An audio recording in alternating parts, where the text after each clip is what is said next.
हिंदू समाज का संगठन कर भारत को परम वैभवशाली राष्ट्र बनाने के लिए इस संकल्प को लेकर परम पूजनीय केशवराव बलिराम हेडगेवार जी ने राष्ट्रीय स्वयंसेवक संघ की स्थापना की। 1925 में विजयादशमी की संघ की स्थापना की। आप सभी के सहयोग से संगठन को 100 वर्ष पूर्ण हो रहे हैं। इसी उपलक्ष्य में संगठन यहाँ पर शताब्दी वर्ष मनाने के लिए हम सब लोग एकत्रित हुए।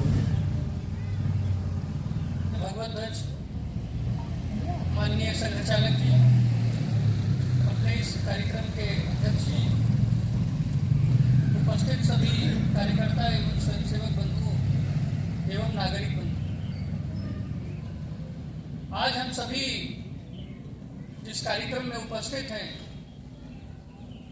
ऐसा ये राष्ट्रीय स्वयंसेवक संघ का कार्यक्रम विजयदशमी उत्सव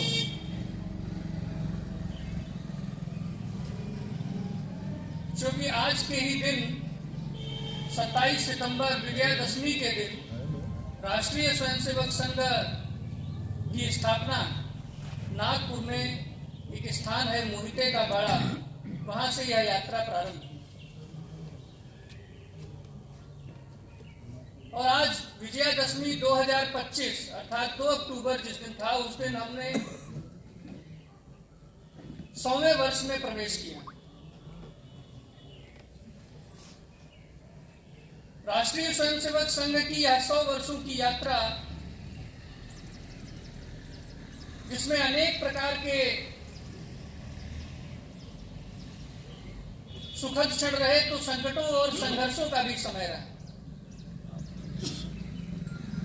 1925 में जब संघ प्रारंभ हुआ, उससे पहले पूजनीय डॉक्टर जी जिन्होंने अपने इस संगठन को प्रारंभ किया, उनके जीवन के विषय में भी जब हम स्वयं में ध्यान करते हैं तो ध्यान में आता है कि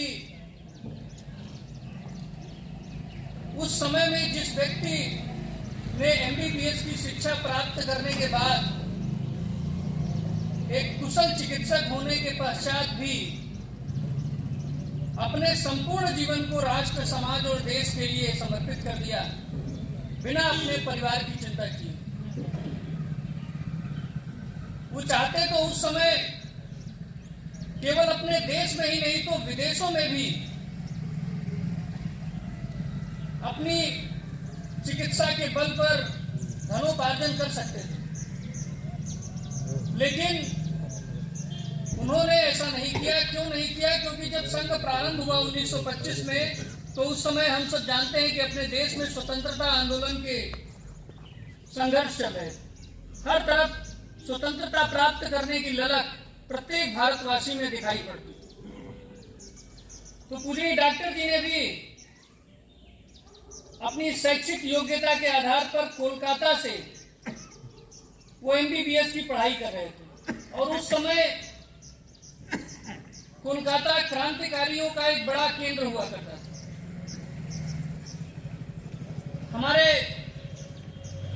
देश में जितने भी क्रांतिकारी जो नेतृत्व चलते थे, वहीं से प्रारंभ होते। लोकमान्य तिलक जी, बाल गंगाधर तिलक जी उस समय वहां का नेतृत्व संभाल रहे थे। तो डॉक्टर जी भी लोकमान्य तिलक जी के संपर्क में आए और स्वतंत्रता आंदोलन में सम्मिलित होने लगे। तो धीरे धीरे करके इनको एक नाम दिया गया, कोकेन। और उस नाम पर के आधार पर यह क्रांतिकारियों को उस समय अस्त्र शस्त्र और बारूद पहुंचाने का काम करते हैं। कोई भी गुप्त सूचना होती थी तो इनके माध्यम से जाती थी। ऐसा करते हुए जब 1921 में एक बार पकड़े गए तो 1 वर्ष का इनको सश्रम कारावास हुआ।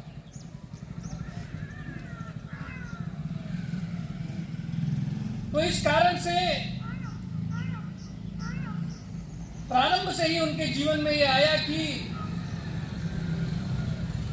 देश और समाज की चिंता करना, देश समाज के लिए जीना मरना, ऐसा भाव उनके मन में प्रारंभ से ही था। बचपन में ही जब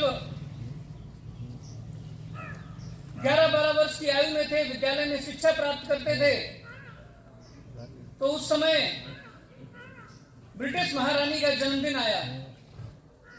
तो उनके जन्मदिन पर सब मिठाइयां बांटी जा रही थी। पूजनीय डॉक्टर जी को भी मिली, लेकिन डॉक्टर जी ने उसको कूड़े में फेंक दिया। विद्यार्थियों ने विरोध किया कि ऐसा क्यों कर रहे हो, अगर कोई देख लेगा तो तुम्हें दंड मिलेगा इसका। तो डॉक्टर जी ने कहा, जो रानी हमारे ऊपर शासन कर रही है, हमारे देशवासियों को यातनाएं दी जा रही हैं, ऐसे शासक की महारानी के जन्मदिन पर मिठाई खाने का मुझे कोई शौक नहीं है। आप लोगों को यदि अच्छी लगती है तो आप खाइए। आप सोचिए 11-12 वर्ष का बालक जिसको यदि मीठा मिल जाए तो उसको कितना प्रिय होता है। लेकिन डॉक्टर जी ने उसका भी बहिष्कार किया। शिक्षा के जीवन में ही जब एक बार ये तय हुआ कि उनके विद्यालय में जांच करने के लिए अंग्रेज अधिकारी आएंगे, तो सभी विद्यालय के बच्चों को चेतावनी दी कि कोई भी अनर्गल और अव्यवस्था नहीं होनी चाहिए कक्षाओं में। तो उसी समय पूजनीय डॉक्टर जी ने अपने सभी साथियों से मिलकर के बाल स्वरूप केशव ने ये लक्ष्य लिया कि जिस भी कक्षा में वो अंग्रेज अधिकारी पहुंचेगा तो उसका स्वागत वंदे मातरम के घोष के साथ होगा।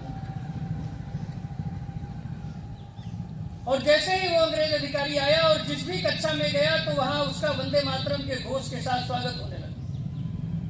जब इस प्रकार की घटना हुई तो वह अंग्रेज अधिकारी वापस लौट गया और उसने शिक्षकों को, प्रधानाचार्य को बहुत डांटा। तुरंत इस घटना का कहा पता लगाइए और उसको दंडित करिए जिसने इस प्रकार का कृत्य किया है। उस कृत्य में उनके जो साथी थे, सहयोगी थे, सबसे पूछताछ हुई, लेकिन कोई भी नाम बोलने को तैयार नहीं।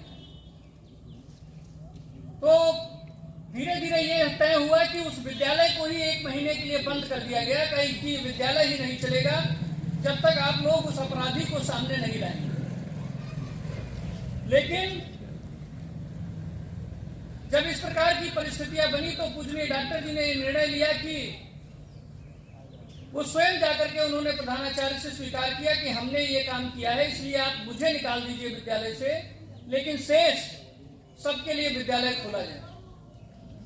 ऐसा चिंतन था डॉक्टर जी का बचपन से। ऐसे इस प्रकार के चिंतन के साथ जो समाज और देश की चिंता थी, समाज और राष्ट्र का जो चिंतन था, उस चिंतन को लेकर के उन्होंने 1925 में इस संघ यात्रा को प्रारंभ किया। क्योंकि हम सब जानते हैं, आज से नहीं, प्राचीन समय से ही अपने इस हिंदू समाज को तोड़ने के लिए, उस पर संघर्ष करने के लिए, उसको यातनाएं देने के लिए, उसको किस प्रकार से विभाजित किया जाए जिससे इस भारत देश पर शासन किया जाए, ऐसी अनेकों प्रकार की शक्तियां हमेशा से लगी। क्योंकि सबको जानकारी है जिस दिन हमारा हिंदू समाज सबल हो जाएगा उस दिन इस भारत राष्ट्र पर शासन करना सबसे अधिक कठिन काम है। यही चिंतन पूजनीय डॉक्टर जी का भी था। आप वर्षों वर्ष पीछे चले जाइए, चाहे मुगल आए हो, शक आए हो, पुर्तगाली आए हो, कोई भी शासक हमारे देश पर आया हो, तो उसने केवल एक ही विषय का लाभ उठाया कि हिंदू समाज को कैसे तोड़ा जाए। मुगल आए तो उन्होंने मराठों के बीच में एक राजा को दूसरे राजा से लड़ाया और स्वयं अपना राज्य स्थापित किया, थोड़ा सा लालच देकर। हम आपको फलानी गद्दी दे देंगे, आप हमारा सहयोग करिए। और सहयोग के बदले में क्या हुआ आप सब जानते हैं। पृथ्वीराज चौहान और जयचंद के विषय में, पृथ्वीराज चौहान ने मोहम्मद गौरी को 17 बार युद्ध में पराजित किया, लेकिन हमारा जो चिंतन था, हमारी जो संस्कार थे, जिसके कारण से उन्होंने 17 बार उसको छोड़ दिया, मारा नहीं। और 18वीं बार उसने विजय प्राप्त की तो उसने वो भी जयचंद की मदद से विजय प्राप्त की। और विजय प्राप्त करने के बाद जयचंद को जो लालच दिया था कि आपको हम राजा बना देंगे, तो ऐसे उनकी पुत्री को कहा कि भरी सभा में आप इसको निर्वस्त्र करिए। आप सोचिए, और जयचंद को भी मार दिया, क्योंकि उनका उद्देश्य केवल फूट डालो राज करो का था। और वही आज भी है। आज भी हम जब समाज जीवन में देखते हैं, विचार करते हैं, अनेक प्रकार, तो ध्यान में आएगा कि अनेक प्रकार की शक्तियां, वैचारिक मतभेद, जाति पंथ मत पंथ संप्रदाय, हर प्रकार का भेद उत्पन्न करने में लगी। किसी भी प्रकार से हिंदू समाज को विघटित करने का एक बड़ा लक्ष्य और षड्यंत्र हर समय अपने देश राष्ट्र पर चलता रहा। क्योंकि हमारा उद्देश्य भारत माता की जय है और उनका उद्देश्य उसी भारत माता को निर्बल बनाने का है।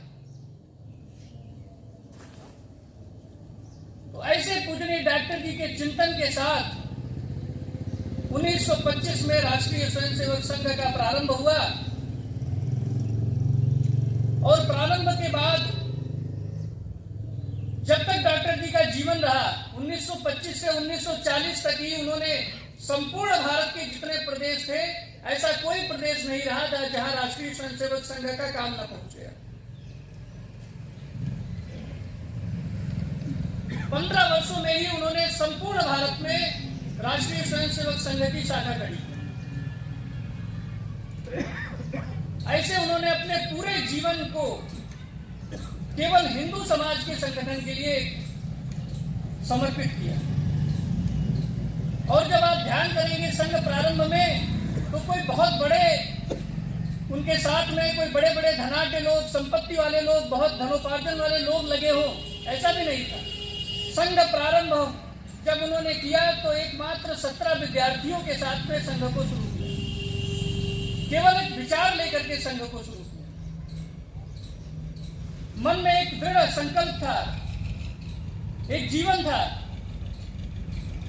हम लोग संघ में गीत भी गाते हैं, लक्ष्य न ओझल होने पाए पथ अपना अविराम है। यानी हम कभी रुकने वाले नहीं, हम कभी अपने उद्देश्य के लिए लगे रहने वाले लोग। इस प्रकार से आज संघ 100 वर्षों की यात्रा को पूर्ण करता है। हमने अपने इस 100 वर्षों की यात्रा में जब 1948 में गांधी जी की हत्या हुई, उसको भी झेला है। 1975 में इमरजेंसी हुई, उसमें भी यातनाएं झेली। अनेक बार इस 100 वर्षों की यात्रा में राष्ट्रीय स्वयंसेवक संघ पर प्रतिबंध लगाने का प्रयास किया गया, इसको रोकने का प्रयास किया गया। लेकिन हमारे स्वयंसेवकों की कर्मठता और कर्तव्य परायणता के कारण आज हम 100 वर्षों की यात्रा पूर्ण करने में सफल रहे। दुनिया का एकमात्र संगठन है जो आज विश्व के 40 देशों में अनेक प्रकार से काम कर रहा है।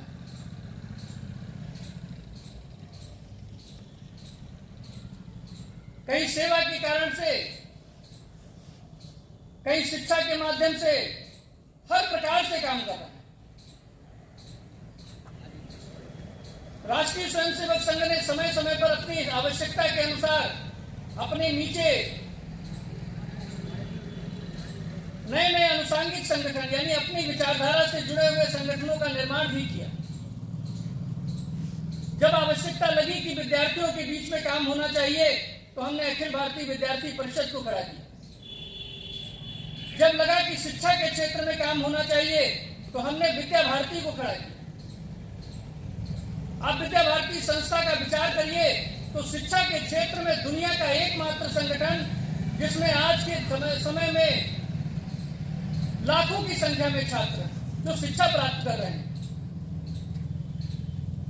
सब जगह मिला लीजिए तो लगभग 1.5 लाख की संख्या में ऐसे आचार्य बंधु, आचार्य भगिनी होंगी जिनके माध्यम से हम शिक्षा दे रहे हैं।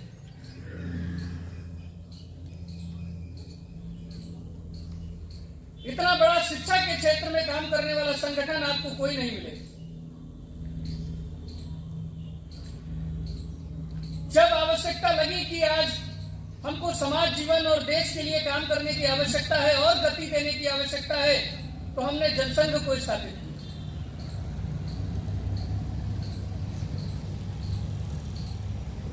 इस प्रकार से सेवा के क्षेत्र में काम करने की आवश्यकता लगी तो हमने सेवा भारती को प्रारंभ किया। आप एक आकलन करिए तो आपको ध्यान में आएगा, अभी एक कार्यक्रम में एक अध्यक्ष आए थे, मैं सुन रहा था, तो उन्होंने एक बहुत बड़ा विषय उठाया कि यदि अपने इस देश में सेवा भारती वनवासी कल्याण आश्रम का काम राष्ट्रीय स्वयंसेवक संघ ने प्रारंभ न किया होता तो आज जो आप सुदूर क्षेत्रों में माओवादी और दक्षिण भारत में अनेक प्रकार के वनवासी गिरिवासी बंधुओं को देखते हैं, वहां एक बड़ी संख्या में मतांतरण को रोका गया। वरना अपने ही समाज के लोग कट करके